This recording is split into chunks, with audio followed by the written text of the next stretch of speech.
उत्तर पूर्वी दिल्ली का एक बड़ा इलाका वैसे तो पूरा ही हिंसा की आग में झुलसता रहा, लेकिन कुछ इलाके तो ऐसे हैं जिन्हें देखकर यह पहचान पाना भी मुश्किल है कि कभी वहां जिंदगी गुलजार रहा करती थी।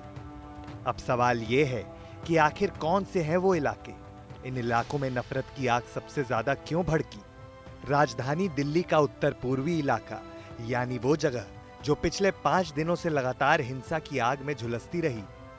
वैसे तो ये हिंसा पूरे के पूरे उत्तर पूर्वी जिले के सभी 12 थाना इलाकों में हुई है, लेकिन चांदबाग, शिवपुरी, मुस्तफाबाद, करदमपुरी, कबीरनगर, बाबरपुर, गोकुलपुरी और जाफराबाद कुछ ऐसे इलाके हैं जहां हिंसा की आग सबसे ज्यादा भड़की।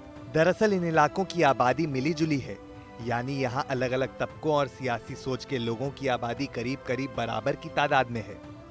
फिर इन सभी के सभी इलाकों की आबादी न सिर्फ बेहद घनी है, बल्कि गलियां भी बेहद तंग हैं, जहां उपद्रवियों के लिए न सिर्फ हिंसा फैलाना आसान है, बल्कि हिंसा फैलाकर छुप जाना भी आसान है। इसके अलावा मकान भी एक दूसरे से बिल्कुल सटे हुए हैं। ऐसे में उपद्रवियों के लिए एक मकान से दूसरे मकान में पहुंचना और छुपना भी बेहद आसान है।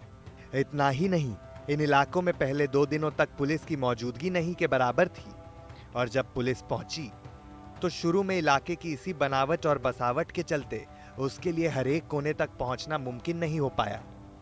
ऐसे में दोनों पक्षों के उपद्रवियों ने खुलकर पुलिस की गैर मौजूदगी का फायदा उठाया और तोड़फोड़, आगजनी और हत्याओं की वारदात को अंजाम दिया। चांदबाग में जलाए गए पेट्रोल पंप को ही देख लीजिए। यहाँ जब उपद्रवी मनमानी कर रहे थे तो दूर दूर तक पुलिस नहीं थी।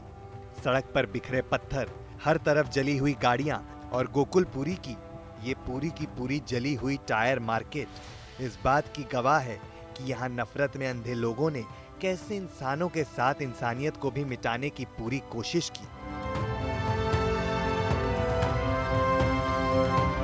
ब्यूरो रिपोर्ट, दिल्ली तक।